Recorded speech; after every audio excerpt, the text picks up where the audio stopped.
তৃণমূলের দলীয় তহবিলের টাকা দিয়ে কি কেনা হয়েছে বিলাসবহুল বিমান এবং হেলিকপ্টার? 160 কোটির লেনদেন ঘিরে বিস্ফোরক দাবি ইডির। তদন্তে উঠে এসেছে এমন সব তথ্য যা ঘিরে শুরু হয়েছে তীব্র রাজনৈতিক বিতর্ক। আরও বিপাকে তৃণমূল। তৎকালীন রাজ্যের শাসক দল তৃণমূল কংগ্রেসকে ঘিরে ফের বড় সড় আর্থিক অনিয়মের অভিযোগ সামনে আনলো এনফোর্সমেন্ট ডিরেক্টরেট বা ইডি। কেন্দ্রীয় তদন্তকারী সংস্থার দাবি, দলীয় তহবিল থেকে শত শত কোটি টাকা একটি বেসরকারি বিমান পরিষেবা সংস্থার অ্যাকাউন্টে পাঠানো হয়েছিল, আর সেই অর্থের বড় অংশ ব্যবহার করেই কেনা হয়েছে একটি অত্যাধুনিক বিজনেস জেট বিমান এবং একটি বিলাসবহুল হেলিকপ্টার। মঙ্গলবার এই মামলার তদন্তে দেশের 5টি জায়গায় একযোগে তল্লাশি চালায় ইডি। তদন্তকারীদের নিশানায় ছিল বিমান পরিবহন পরিষেবার সঙ্গে যুক্ত কেয়ারওয়েল গ্রুপ অফ কোম্পানিজ এর একাধিক অফিস এবং সংশ্লিষ্ট নথিপত্র। সেই তল্লাশি থেকে একাধিক গুরুত্বপূর্ণ আর্থিক লেনদেনেরও তথ্য সামনে এসেছে বলেই ইডি সূত্রে দাবি। প্রাথমিক তদন্তে ইডির অভিযোগ, 2023 সালের এপ্রিল থেকে 2026 সালের জুন মাসের মধ্যে তৃণমূল কংগ্রেসের বিভিন্ন ব্যাংক অ্যাকাউন্ট থেকে কেয়ারওয়েল গ্রুপ এবং তাদের সহযোগী সংস্থাগুলির কাছে সরাসরি প্রায় 160 কোটি টাকা পাঠানো হয়। এরপর সেই অর্থের মধ্যেই 82.96 কোটি টাকা আবার একটি নতুন সহযোগী সংস্থার অ্যাকাউন্টে স্থানান্তর করা হয়।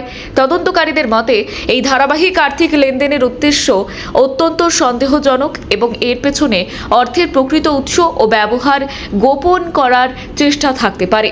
সবচেয়ে চাঞ্চল্যকর দাবি, এই অর্থের সাহায্যেই কেনা হয় একটি এমব্রায়ের লিগ্যাসি 600 বিজনেস জেট এবং একটি অগাস্তা 109 এসপি হেলিকপ্টার।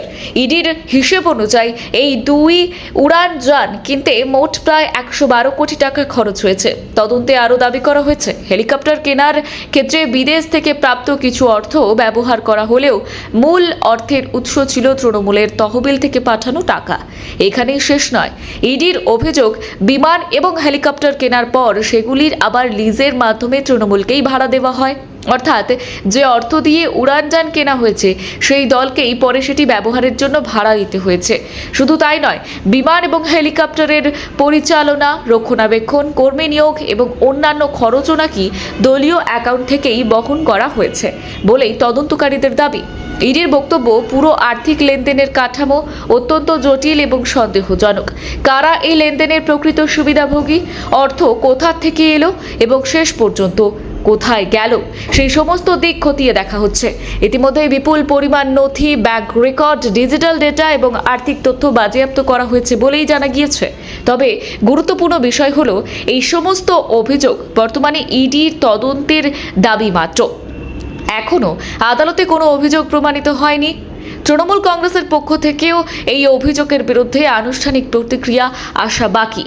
ফলে তদন্ত যত এগোবে ততই এই মামলায় নতুন তথ্য সামনে আসতে পারে বলেই মনে করছে রাজনৈতিক এবং প্রশাসনিক মহল।